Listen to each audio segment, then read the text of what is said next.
Hi friends, நம்ம சிறடிஸில் வந்து நாளைக்கு என்ன நடக்குது தான் பார்க்க போகிறோம். ஸோ பார்த்தீங்கன்னா, நம்ம மீனாவோட வண்டி வந்து தூக்கிட்டு போயிட்டாங்க இல்லையா? ஸோ அதை வந்து யார் பண்ணியிருப்பாங்க அப்படின்னு வந்து நீங்கள் நினைக்கிறீங்க? நம்ம ரோஹினி தான் எப்படி வந்து பண்ணியிருப்பாங்க? என்ன காரணம் அப்படின்னு பார்த்தீங்கன்னா, நம்ம வித்யா கிட்ட வந்து நம்ம ரோஹினி நம்பர் கிஷோட அம்மாவோட நம்பர் எனக்கு வேணும். அவங்க கார்டியன்ட்ட வந்து கேட்டு எனக்கு வாங்கி கொடுங்க அப்படின்னு சொல்லிட்டு நம்ம மீனா வந்து வித்யாட்ட வந்து கேட்டிருப்பாங்க. வித்யாட்ட வந்து கேட்ட உடனே நம்ம வித்யா வந்து போய் நேராக வந்து ரோஹினிட்ட போய் சொல்கிறாங்க. இந்த மாதிரி உன்னோட ஃபோன் நம்பர் கேட்காங்க. ஆனால் என்ன பண்ணட்டும் அப்படின்னு வந்து கேட்குறாங்க. உடனே நம்ம ரோஹினி வந்து என்ன பிளான் பண்ணுறாங்க அப்படின்னு பார்த்தீங்கன்னா, இவளை வந்து வாழ்க்கையில் மறக்க முடியாத அளவுக்கு ஒரு அவளை மறக்க முடியாத அளவுக்கு ஒரு சம்பவம் பண்ணணுமே அப்படின்ற மாதிரி நம்ம ரோஹினி வந்து நினைக்கிறாங்க. அப்படின்னு நினைக்கும்போது பார்த்திங்கன்னா, நம்ம வண்டியை வந்து தூக்குற அளவுக்கு வந்து நம்ம ரோஹினி வந்து பிளான் பண்ணி ஐடியாவும் கொடுத்துட்றாங்க. அப்படி கொடுத்தோன்னா நம்ம முத்துக்கு வந்து இன்னும் அந்த விஷயம் எதுவுமே தெரியாது.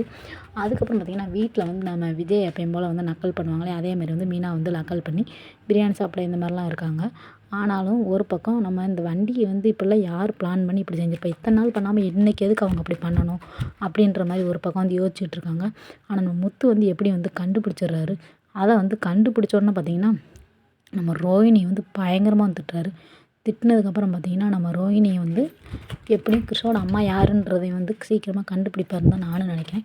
ஆனால் அந்த விஷயத்தை வந்து கண்டுபிடிச்ச வந்து முத்து வந்து எப்படியும் வந்து போலீஸில் போய் கம்ப்ளைண்ட் பண்ணி அதுக்கான எவிடன்ஸ் எல்லாமே கலெக்ட் பண்ணி நம்ம முத்து வந்து போலீஸ்கிட்ட போய் ஒப்படைச்சிடுறாங்க. அதனால் வந்து நம்ம முத்து வந்து ரோஹிணியை வந்து சொல்லவும் ரோஹிணியை வந்து கூட்டிகிட்டு போயிடுறாங்க போலீஸ்காரங்க. ஸோ அதோட சீரியல் வந்து நடக்க போகுது. ஸோ அடுத்து என்ன நடக்குதுன்னு நம்ம அடுத்தடுத்து பார்க்கலாம். ஸோ ஓகே, பை பை, டாட்டா. இந்த வீடியோ பிடிச்சிருந்துச்சுன்னா மறக்காமல் என்னோட சேனலை சப்ஸ்கிரைப் பண்ணி வச்சுக்கோங்க.